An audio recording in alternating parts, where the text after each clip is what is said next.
મજામાં છે? અરે વાહ, સરસ સરસ સરસ. તો આજે આપણે CET એટલે કે કોમન એન્ટ્રન્સ ટેસ્ટ જે ધોરણ 5 માં તમારે આપવાની છે ને, એના વિશે હું તમને થોડુંક માર્ગદર્શન આપું છું. અને ખાસ કે તમે પણ CET પાસ કરી શકો છો. અને CET માં કેવા પ્રશ્નો આવે છે, ખાસ કરીને પર્યાવરણને લગતા છે, પણ એમાં મેં એક ઇંગ્લિશનું એડ કર્યું છે, એક આકૃતિ એડ કર્યું છે ને ગણિતનું એડ કર્યું છે, જેથી તમને આઈડિયા આવે કે અચ્છા આવા પ્રશ્નો આવે ને તો આપણને આવડી જાય. રેડી બેટા? તમારા લોકોને સમજવું છે ને? શીખવું છે ને? ઓકે. સૌથી પહેલો પ્રશ્ન છે અલગ પડતું શું છે? જો કે તમને આવડી જ જશે. સૌથી પહેલો પ્રશ્ન છે અલગ પડતું શું છે? ઓપ્શન એ કાબર, કબૂતર, કાગડો કે સસલું. છેલ્લે બેટા બોલને પેલી સાઈડ. આપ તો બોલે બેટા. સસલું. તો બોલે બેટા. સસલું. Very good. તો અલગ પડતું શું છે? કાબર, કબૂતર, કાગડો કે સસલું? Option D is the right answer. આવડી જાય ને આવડી જાય?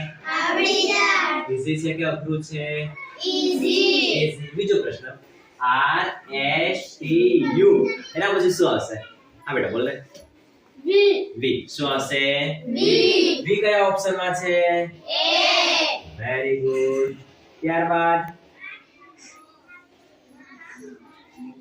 પ્રશ્ન નંબર 3 છે મગ, ચણા, વાલ અને ઘઉં એમાં અલગ પડતું શું છે? હા બેટા બોલ ને. ઘઉં. હા બોલ ને બેટા. ઘઉં. કેમ? કોણ કહેશે મને? હા બેટા બોલ ને. એ ત્રણ કઠોળ છે ને એક અનાજ. Very good. તો મગ, ચણા, વાલ કઠોળ છે, જ્યારે ઘઉં અનાજ છે, એટલા માટે ઈ અલગ પડે છે. રેડી બેટા? ત્યારબાદ પ્રશ્ન 4 માં આવો પ્રશ્ન પૂછાયો કે 6009 ની પૂર્વગામી સંખ્યા કઈ?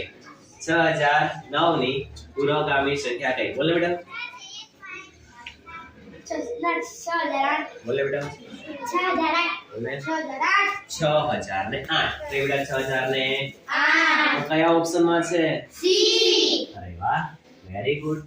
મતલબ આવા દાખલા, આવા પ્રશ્નો આવે તો તમને CET ની પરીક્ષામાં આવડી જાય કે ના આવડી જાય? આવડી જાય. પણ આના કરતા થોડા અઘરા પણ આવી શકે હો.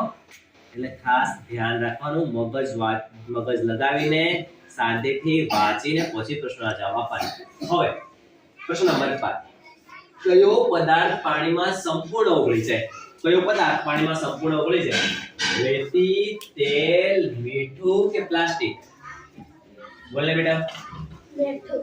બોલે બેટા. મીઠું. બોલે બેટા. મીઠું. બાજુમાં મીઠું. કોણ બેટા? મીઠું. મીઠું પાણીમાં સંપૂર્ણ ઓગળી જાય છે. આવા પ્રશ્નો આવે તો આવડી જાય કે? સાથે એ પણ યાદ રાખવાનું કે રેતી હોય ને એ પાણીમાં ડૂબી જાય. શું થાય બેટા? ડૂબી જાય. અને તેલ હોય તો પાણીમાં ઉપર તરે. મીઠું ઓગળી જાય, ખાંડ ઓગળી જાય, ઠીક છે. પ્લાસ્ટિક હોય તો એ તરી જાય. પ્લાસ્ટિક હોય તો શું થઈ જાય? તરી જાય. હવે તાજું છું, છઠ્ઠો પ્રશ્ન છે ઉખાડા જેવો છે, એટલે તમારે ઉખાડા બી તૈયાર કરી દેવાનો. તાજું છું તો લીલું અને સુકાઈ જાવ તો લાલ. બોલો હું કોણ? બોલે બેટા. મરચું. તને ખબર છે? બોલે. Very good. શું બેટા? મરચું. તાજું હોય તો લીલું હોય અને સુકાઈ જાય તો શું થઈ જાય? લાલ. અને મરચું કયા ઓપ્શનમાં છે? સી. તમારે સી માં આવી રીતે મસ્ત બોર્ડ કરી દેવાનું છે. ઓકે મિત્રો, આવડશે કે?